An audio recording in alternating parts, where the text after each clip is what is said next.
levou-nos a vários sítios. Bom, sabe, até o fim do ano estamos com alguma pressão para fecharmos alguns dossiês, para mobilizarmos alguns recursos. Estamos na fase também do orçamento.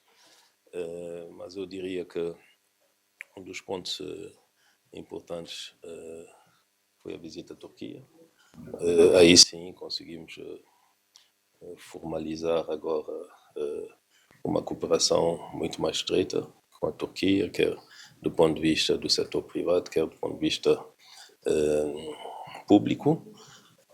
Nós também tivemos nos Estados Unidos, bom, além da Cimeira do Futuro em Washington, tive a ocasião de novo estar com os nossos parceiros do FMI. Também estive com as autoridades ligadas ao setor da defesa e segurança, nomeadamente estive no Pentágono, tivemos a abordar a questão da segurança no Golfo da Guiné, outros aspectos da cooperação entre os Estados Unidos e São Tomé e Príncipe. Também desloquei-me ao Catar, sempre na sensibilização do setor privado e dos investidores.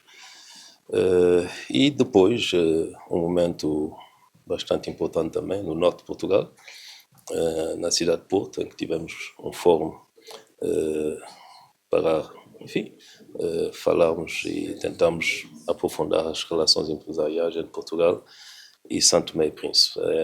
Depois do fórum que teve lugar aqui, em São Tomé, com os investidores ligados também com o apoio também da Afrexim Bank, nós tivemos aí com a Associação Empresarial Portuguesa e a cidade do Porto, também nesse trabalho de mobilização, porque o que eu tenho estado a dizer é que o dinheiro público, a ajuda pública para o investimento, a ajuda pública para o desenvolvimento, já não chega. Não chega em quantidade, não chega em termos de celeridade também, face às nossas necessidades.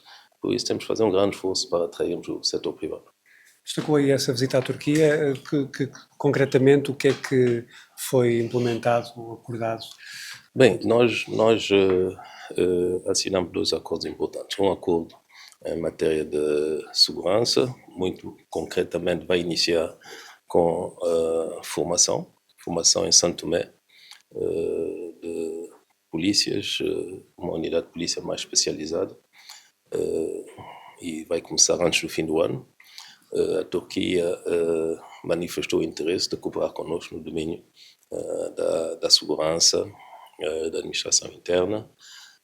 Depois nós assinamos também um acordo no setor da energia, que diz respeito não só ao setor da eletricidade, mas também algum interesse dos turcos em trabalhar connosco na exploração de petróleo e de gás. E também tivemos a falar com as autoridades turcas da necessidade de encontrarmos também mecanismos que permitem financiar operações privadas de empresas turcas em São Tomé e Príncipe. Vai haver uma cooperação também nesse sentido.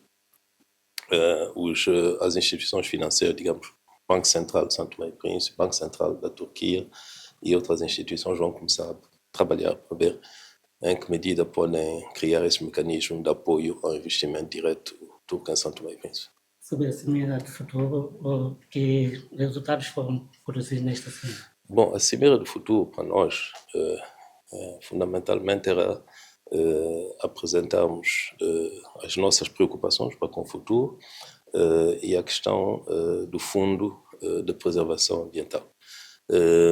Nós estamos, de facto, a trabalhar, a encontrar sempre os mesmos mecanismos de financiamento, quer a conversão da dívida em intervenções a favor do ambiente. Isso é algo que estamos a fazer. Iniciamos com Portugal, desde a COP28, com o antigo Primeiro-Ministro. Portugal, assinamos um acordo há umas semanas atrás de 15 milhões de euros, que também será pago pelo mesmo mecanismo. Nas próximas semanas, na COP29, continuaremos com Portugal também a mostrar qual é de facto, o nosso engajamento nesses financiamentos inovantes ligados ao meio ambiente, e foi um pouco disso que nós falamos. Mas, como sabem, nessas cimeiras é sempre um momento também de fazermos alguns encontros bilaterais, quer com instituições privadas, públicas, quer com países amigos, e também aproveitamos nessa altura, já que o São Tomé e Príncipe está a presidir a CPLP, com o Presidente da República, os outros chefes de Estado e de Governo, temos uma reunião informal para saber também como é que vai a nossa organização. O Primeiro-Ministro tinha dito que provavelmente no mês de novembro iria assinar um acordo com o FMI. Ainda mantém essa expectativa? Estamos a trabalhar. Sabe que nós estamos a trabalhar num acordo técnico. No final do mês de outubro haverá de novo um encontro com o FMI. Quando eu estive agora em Washington, em discussão com as autoridades americanas, o Departamento do Tesouro, em princípio, irá tomar dentro de dias a iniciativa de convidar países e parceiros para uma nova mesa redonda sobre São Tomé e Príncipe, para ver se nós conseguimos preencher o tal gap de que se falava, gap que depois de muitas discussões reduziu-se um bocadinho. Que agora... Quando estive em Washington estávamos em 51 milhões, comparado aos 80 milhões, mas eu acho que ainda vamos baixar um pouco o gap. Por conseguinte, é um processo, vamos à mesa redonda, depois da mesa redonda, se tudo correr bem, então iremos ao board que estará previsto entre novembro e dezembro deste ano, para ver se aprovamos no board o programa.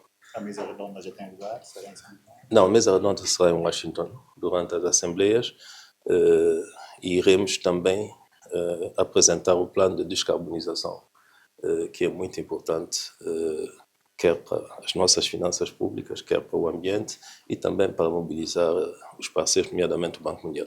Nesse fórum na cidade do Porto, houve negócios em concreto que vão avançar já ou foram apenas abordagens? Eu acho que houve uma interação bastante detalhada, clara. Foi um formato novo em que os empresários portugueses puderam se encontrar diretamente com os ministros que estavam aí, comigo próprio. Era importante também o setor empresarial português perceber quais são as opções que estamos a fazer em termos de desenvolvimento. Eu acho que era importante perceberem que não se trata só de fazer negócios em São Tomé e Príncipe, mas também poder projetar o negócio e as empresas portuguesas no Golfo da Guiné. Acho que isso foi importante, falamos detalhadamente dessas coisas, e depois alertar também para a necessidade desses empresários serem apoiados pelo próprio Estado português. Quer dizer, é preciso linhas de financiamento, porque afinal de contas trata-se de continuar a exportar bens portugueses em São Tomé e Príncipe ou na região que nos é próxima, e era importante perceber-se isso. Eu acho que o resultado principal desse fórum foi que toda a gente saiu de lá a perceber a importância estratégica de São Tomé e Príncipe. Os empresários saíram de lá a perceberem que não é só um mercado de 230 mil pessoas que se trata, e perceberam também a visão do governo, a ambição que nós temos. Daí que haverá provavelmente outro tipo de projeto que vão surgindo aqui por parte dos empresários do Norte de Portugal. Fazer de São Tomé e Príncipe um hub para esta zona? Nós sempre falamos disso, mas era preciso talvez um contacto mais direto, mais concreto, não é? Para as pessoas perceberem, com a apresentação de cifras. Estamos a caminhar para lá. E depois dizer também o que é que nós estamos a fazer cá. Nós temos a lei sobre as zonas económicas especiais, nós temos outras leis que estão em curso, nós temos infraestruturas, o aeroporto. Eu penso que até o fim do ano os equipamentos vão chegar, as obras vão começar, um aeroporto para 500 mil passageiros. Nós dissemos também a nossa ambição de avançar para um porto logístico. A digitalização, mesmo o sistema financeiro, os bancos digitais já é uma realidade em Santo Tomé e Príncipe, então havia muitas coisas que as pessoas não sabiam, que era preciso explicar. Eu também, no caminho do Porto, parei em Viseu e estive a visitar a Visaber, que é um parceiro importante, são os nossos parceiros na CST, e a CST são telecomunicações, é também o progresso e o desenvolvimento. Por isso, acho que foi importante. Eu penso que não só o Porto, mas os empresários e a Associação Empresarial Portuguesa, que vai vir a Santo Tomé daqui a mais umas semanas, perceberam que alguma coisa está-se a passar cá em Santo Tomé e Príncipe. Senhor Ministro, penso que tomou conhecimento de uma denúncia apresentada por um advogado santomense contra si sobre o caso de 25 de novembro. Como é que reage a isso? Bom, sabe, às vezes eu entendo isso, que na imprensa é preciso fazer um pouco de buzz, quer dizer, às vezes não há notícias, então há algumas conversas que trazem audiência, mas é preciso ir ao fundo da questão. Eu confesso que aquele indivíduo tem estado a abusar no que diz respeito às difamações, não só contra mim, mas contra muita gente cá na sociedade. Eu espero que dessa vez o Ministério Público, perante as queixas que foram apresentadas, fará o seu trabalho e esse indivíduo poderá ir sentar-se no banco dos réus para responder perante crimes de difamação que ele anda aqui repetidamente a cometer. Para o resto, eu quero dizer que, do ponto de vista da investigação, é um assunto, e do julgamento é um assunto encerrado. Elementos novos, provas, se ele tiver aquele que as apresente, em vez de estar aqui simplesmente a sujar, e é evidente que, como eu digo, quando as pessoas buscam audiência, esse tipo de declarações faz audiência. E é preciso nós respondermos, porque finalmente acaba por manchar o país, porque hoje, enfim, as redes sociais, etc., ele faz muito mal ao país, a mim não faz mal, estou tranquilo, mas é bom que ele seja ou conduzido ao tribunal para ele poder responder e ser condenado, porque é de facto alguém que anda a difamar, ou então, com uma alma generosa, ele marca uma consulta na psiquiatria para ver se ele tem outro problema. Mas o Sr. Primeiro-Ministro vai apresentar alguma queixa contra a difamação? Eu acho que o meu advogado está a trabalhar nisso, mas há várias queixas que ele acusa toda a gente, por isso uma ou outra servirá certamente para desmascarar esse indivíduo. Ele diz que o Sr. Primeiro-Ministro terá estado no quartel naquele dia. Olha, sabe uma coisa, isso foi investigado até por Portugal, então eu não vou perder meu tempo com isso, sinceramente. Ao longo da semana, tomou conhecimento do veto do Presidente da República relativamente a essa organização. Como disse, tomei conhecimento. Mas tudo bem, não há problemas nenhum. O que eu acho é que nós não podemos estar a perder tempo, sabe?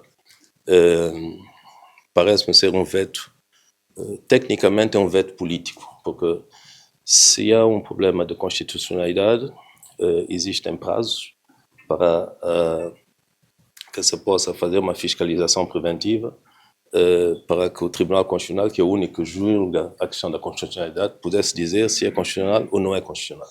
Então, o que eu chamo a atenção é que não percamos tempo. Isso tudo pode acontecer, dúvidas, interpretações, mas nós não devemos perder tempo. Eu acho que perdemos um pouco de tempo quanto a esse dossiê, que é fundamental, que é a reforma da justiça. Agora vamos ver como é que vamos avançar. Eu estarei reunido com o meu grupo parlamentar. Dentro de algumas horas vou receber o presidente da Comissão das Leis, que é do ADI, e vamos ver como é que avançamos. Eu penso que não há problema maior, de fundo, nessa questão. É preciso nós avançarmos e contem com o ADI, contem com o governo para fazer avançar mesmo essa reforma da justiça. Eu quero chamar a atenção que os nossos parceiros também estão à espera. Nós, em janeiro deste ano, mobilizamos muito fundos, porque a reforma não se faz sem dinheiro também, e eles também estão à espera de nós também que demos os passos, não é? Então é preciso acelerarmos isso para não perdermos essa oportunidade que nós temos, que é o consenso, porque a lei foi votada por toda a gente consensualmente. 2, a mobilização financeira dos nossos parceiros, que aconteceu e que está em curso, está a ser desbloqueada. Por conseguinte, é para o bem dos santomenses. O resto, esses aspectos de procedimentos, de interpretação de leis, nós veremos qual é a melhor maneira de não perdermos tempo e de avançar, porque o fundo da questão é termos uma justiça que sirva melhor os interesses dos santomenses. O Presidente da República deu a entender que, no fundo, quis criar uma espécie de segunda instância ou dar ao Tribunal de Primeira Instância esta competência, para si não contraria. Sabe uma coisa? Se há uma interrogação sobre a Constituição, manda-se ao Tribunal Constitucional e nós, depois da decisão do Tribunal Constitucional, temos que cumprir. Okay? O Presidente não é juiz em matéria constitucional. Ele tem o direito de interpretar. É uma questão que é interpretada de uma maneira ou de uma outra. Acho bem que, nessa altura, se o Presidente não tinha a mesma interpretação que o legislador, mandar ao Tribunal Constitucional e depois nós esclarecemos. Isso não é problema nenhum. Só uma questão relacionada com aquela ideia que lançou já no exterior da alteração à Constituição para uma alteração do regime político. Isso é uma ideia para avançar agora? Qual é, mais concretamente, a ideia que tem? É uma ideia para ser discutida dentro do Parlamento ou para ser mais alargada à sociedade civil? Sabe, uma coisa simples. A revisão constitucional, nesse caso, que é uma revisão normal, não é? Pode acontecer depois, acho, de 5 anos, por iniciativa de um grupo de deputados, é perfeitamente normal. Então, sim, o grupo parlamentar do ADI, sob instrução da Comissão Política do Partido, dentro de algumas semanas vai apresentar um projeto de revisão constitucional. O que é que eu digo?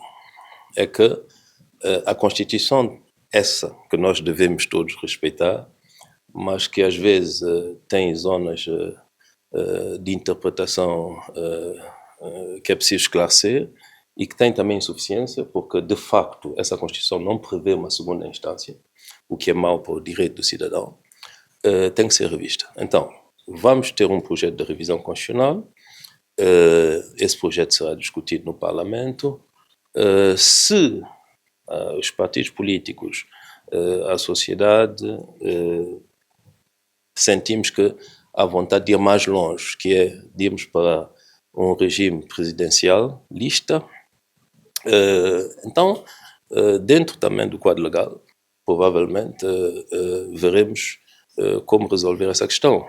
Se é preciso ir para o referendo, iremos preparar, porque a lei permite também. Mas a proposta que a ADI vai avançar será já nesta vertente presidencialista ou simplesmente? Não, a ADI vai primeiro apresentar uma revisão da atual Constituição, porque, como eu digo, nós precisamos de trabalhar, de avançar e dentro dessa Constituição, se toda a gente faz como deve ser e interpreta como deve ser a Constituição, podemos perfeitamente trabalhar. Mas, se há um problema de interpretação, vamos esclarecer. Se há insuficiências, vamos corrigir. O caso, por exemplo, dessa segunda instância que frisou, o legislador pensou que podia-se fazer de uma maneira, outros juristas acham que não se pode fazer dessa maneira, não houve ocasião do Tribunal Constitucional se pronunciar, vamos resolver todos esses problemas. Há, por exemplo, uma questão que é preciso ser esclarecida, que é, em segunda leitura, o que se diz como sendo a maioria qualificada. Não é? A maioria qualificada para aprovar a nova Constituição são 2/3. A maioria qualificada para mudar a lei do petróleo são 2/3. A maioria qualificada para ter uma iniciativa antes do prazo de revisão constitucional são 3/4. Mas em segunda leitura na Assembleia Nacional, a maioria qualificada não se diz o que é. Ora, se tomamos o caso de Portugal, que é, no fundo, quem inspirou a nossa Constituição, em segunda leitura é maioria absoluta. Bom, em São Tomé e Príncipe não se diz o que é. Bem, então algumas pessoas vão dizer, é qualificado, tem que ser 2/3. Outros, se nós tomamos, digamos, a doutrina nesse aspecto portuguesa, é só maioria absoluta, que para mim faz sentido. Porque senão estaríamos a bloquear a governação. Mesmo para alterações profundas à Constituição? Não. No nosso país são 2/3, isso não há discussão. Agora, eu digo uma coisa. Se amanhã o governo achar que as crianças todas já não precisam de usar bata para a escola, se há uma segunda leitura, temos que ir para 2/3. Se o governo achar que os carros têm que funcionar a gás, se para mudar tem que haver uma maioria de 2/3, num país como o nosso, em que é extremamente difícil ter uma maioria de 2/3, então os governos não governam. No caso de Portugal, é maioria absoluta. Então, é isso tudo que é preciso perfeitamente esclarecer, porque um governo com uma maioria absoluta de 30 mais 5 são 35, não pode ficar bloqueado, porque a interpretação que se tem é que a maioria qualificada, que não é fixada no caso de uma segunda leitura, tem que ser 2/3. Bom, então, para mim, eu tomo o modelo português, segunda leitura é maioria absoluta. Mas, se é preciso esclarecer, vamos esclarecer. Porque um governo com maioria absoluta, que não aconteceu muitas vezes cá em São Tomé e Príncipe, e que tem a possibilidade e o mandato de governar, um governo com 35 deputados, apoiá-lo num universo de 55 deputados, que é praticamente 66% do Parlamento, faltam 2 deputados para ter maioria qualificada de revisão constitucional, de 2/3, esse governo não pode estar impedido de governar, porque há uma interpretação, há uma confusão quanto ao facto de que, no caso da segunda leitura, fala-se maioria qualificada sem dizer o que é que ela é. O legislador, quando quis dizer, disse a lei de petróleo, que é uma lei, não é revisão constitucional, diz 2/3, porque quiseram dizer. Nesse caso não disseram nada. Então, para nós não entrarmos em brigas, há 2 coisas. Essa Constituição atual tem que ser revista. Algumas coisas têm que ser precisadas. Depois, não custa nada, nós, se no decorrer, e é um pouco aquilo que eu estou a sentir na sociedade, há uma vontade de ir para o presidencialismo, de termos um segundo dossiê, mas que para ir pelo o sistema de referendo, saber se as pessoas querem ou não querem o presidencialismo. Como é que está a sentir isso agora? Eu vou lhe dizer o seguinte. Eu vou dizer que eu acho que toda a gente quer o presidencialismo. Agora, há um pouco o espírito, se não for eu, então não será ninguém. Então, os políticos, alguns dizem, bem, se é Patrício Soares, então é melhor não ir para o presidencialismo. Bom, mas são questões que se ultrapassam, remetendo isso à escolha do povo. Por isso eu acho que o presidencialismo, a decisão, muito provavelmente passará pelo referendo. Agora, eu penso que sim, no nosso contexto, será se calhar mais econômico, será se calhar mais eficiente, se nós formos. Mas até lá, eu só peço às pessoas para respeitarem exclusivamente essa Constituição que nós temos e trabalhar para poder melhorar. As grandes vantagens eram exatamente essas, o facto de ser mais económico, mais fácil de gerir o país? Mais económico, mais fácil de gerir, sabe? Nós temos muitas vezes um problema de recursos humanos. Muitas instituições significa que é preciso dotá-las de recursos humanos, o que muitas vezes é difícil e, no fundo, empobrecemos as instituições, multiplicando as instituições. Então, temos que procurar, de facto, sermos mais realistas, mais próximos daquilo que é o objetivo, que é ter uma governação que responde exclusivamente e da melhor maneira possível às necessidades das pessoas.